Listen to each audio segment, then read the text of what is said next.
लहानांपासून मोठ्यांपर्यंत सगळ्यांच्याच आवडतीचा कोणता एखादा पदार्थ असेल तर तो म्हणजे केक. केकचे वेगवेगळे प्रकार आपण बनवतच असतो. संत्र्याचा सीझन चालू आहे, मग म्हटलं की संत्र्याचा केकही बनवूयात, तोही एगलेस. हा केक एगलेस आहे तरीही किती सॉफ्ट अँड स्पॉन्जी झालेला आहे तुम्ही बघू शकताय. नमस्कार, मी स्वाती तुमचं आपल्या टेस्टी किचनमध्ये खूप खूप मनापासून स्वागत करते. तर आज आपण इथे एगलेस ऑरेंज केक बनवणार आहोत, जो की बनवायला अगदी सोपा आहे, पण चवीला मात्र अगदी भन्नाट लागतो. चला तर लगेचच बनवायला सुरुवात करूया. तर सुरुवातीला इथे आपल्याला संत्र्याच्या सालीचा क्रश लागणार आहे. तर आपल्याला संत्री घेऊन ती स्वच्छ धुवून कोरडी करून घ्यायची आहे. आता या संत्र्याची साल आपल्याला साधारण 1-2 चमचे होईल इतकं किसून घ्यायचं आहे. बारीक होलची किसणी घ्यायची आहे आणि याने साधारण 2 चमचे होईल इतकी आपल्याला संत्र्याची साल किसून घ्यायची आहे. संत्र्याच्या सालीमध्ये खूप फ्लेवर असतो, त्यामुळे केकलाही खूप छान चव येते. या किसलेल्या सालींना ऑरेंज झेस्ट असंही म्हटलं जातं. तर बघा इथे मी साधारण 1-2 चमचे होईल इतकी साल किसून घेतलेली आहे. आता ही किसलेली साल आपण एका मिक्सिंग बाउलमध्ये काढून घेऊया. आता हा केक बनवताना आपल्याला संत्र्याचा रसही लागणार आहे. तर इथे आपल्याला साधारण अर्धा कप इतका संत्र्याचा रस लागणार आहे. त्याकरता जितके संत्री लागणार आहेत तितके संत्री सोलून घ्यायची आहे, त्याची साल काढून घ्यायची आहे. नंतर त्याच्या अशा फोडी मोकळ्या करून घ्यायच्या आहेत आणि त्यातील सगळ्या बिया काढून घ्यायच्या आहेत. आणि नंतर या फोडी मिक्सरच्या भांड्यात घालून याला फिरवून घ्यायचं आहे आणि याचा रस आपल्याला गाळून घ्यायचा आहे. साधारण एक अर्धा कप होईल इतका आपल्याला संत्र्याचा रस काढून तो गाळून घ्यायचा आहे. तर साधारण इथे मी 2 संत्री सोलून त्याची साल काढून त्याच्या फोडी करून त्यातील सगळ्या बिया काढून मिक्सरच्या भांड्यामध्ये घालून घेतले आहेत. आता याला मिक्सरला बारीक फिरवून घेऊ आणि याचा रस काढून याला गाळून घेऊ. आता बघा, मगाशी जी आपण संत्र्याची साल किसून घेतलेली आहे ना, ती मी एका मोठ्या मिक्सिंग बाउलमध्ये काढून घेतलेली आहे. आता यामध्ये आपल्याला 1 कप पिठी साखर घालून घ्यायची आहे आणि याला चांगलं दाबून दाबून मिक्स करून घ्यायचं आहे. जोपर्यंत पिठी साखर सुगंधी आणि थोडी गुठळीसारखी होत नाही तोपर्यंत. संत्र्याच्या सालीमध्ये खूप फ्लेवर असतो, त्यामुळे या स्टेपमुळे केकला एक छान ऑरेंज फ्लेवर येतो. त्यामुळे याला असं दाबून दाबून चांगलं मिक्स करून घ्यायचं आहे.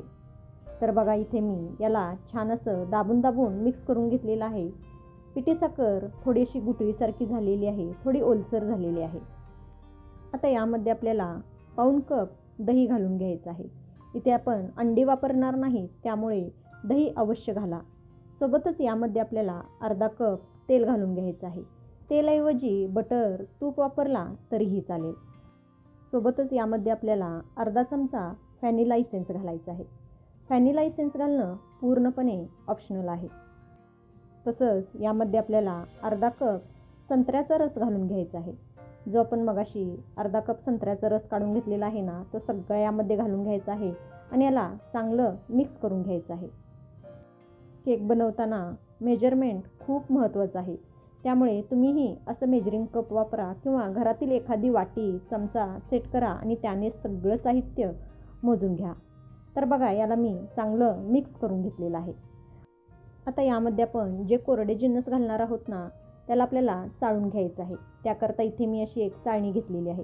आता यामध्ये आपण 2 कप मैदा घालून घेऊ. मैद्याऐवजी गव्हाचं पीठ वापरला तरीही चालेल.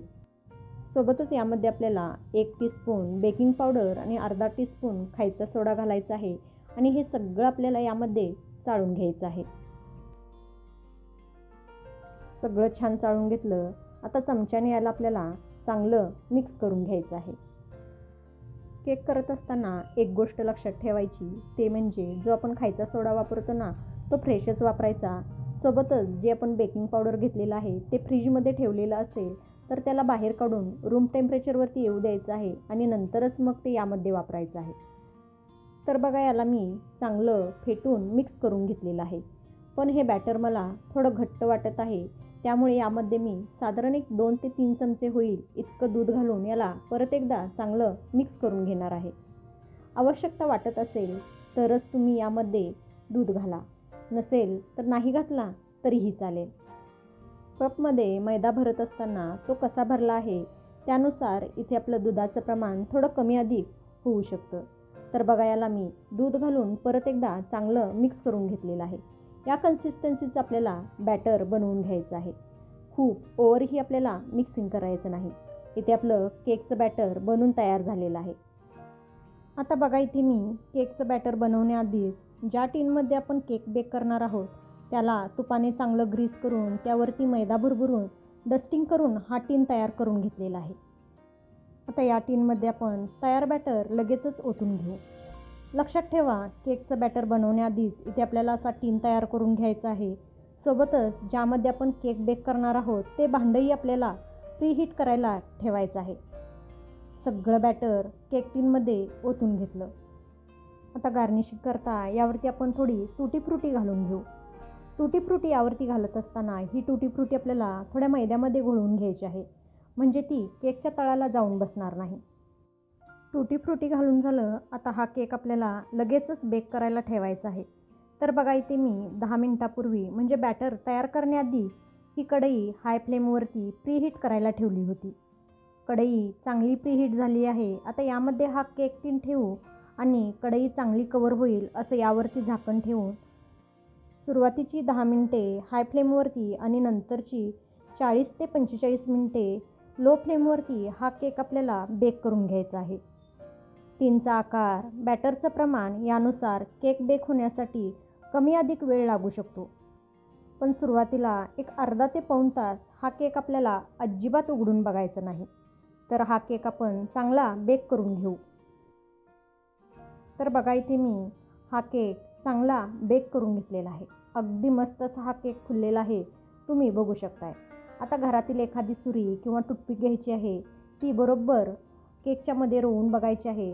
टूथपिक, सुरी पूर्ण क्लीन आली म्हणजे आपला केक छान बेक झालेला आहे. आता हा केक टीन आपण बाहेर काढून घेऊ.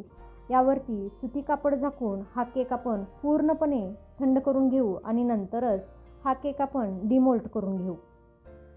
तर हा केक मला बेक करण्यासाठी साधारण 1 तास इतका वेळ लागलेला आहे. आता हा केक आपण पूर्णपणे थंड करून घेऊ आणि मगच डिमोल्ट करू. तर बघा, इथे मी हा केक पूर्णपणे थंड करून घेतलेला आहे. याच्या कडा आपोआपच सुटलेल्या आहेत, तुम्ही बघू शकताय. आता हा केक आपण डिमोल्ट करून घेऊ. तर बघा, अगदी सहज हा केक डिमोल्ट झालेला आहे. मस्त अशी जाळी पडलेली आहे, तुम्ही बघू शकताय. मस्त असा स्पॉन्जी हा केक तयार झालेला आहे. आता हा केक मी तुम्हाला कटही करून दाखवते.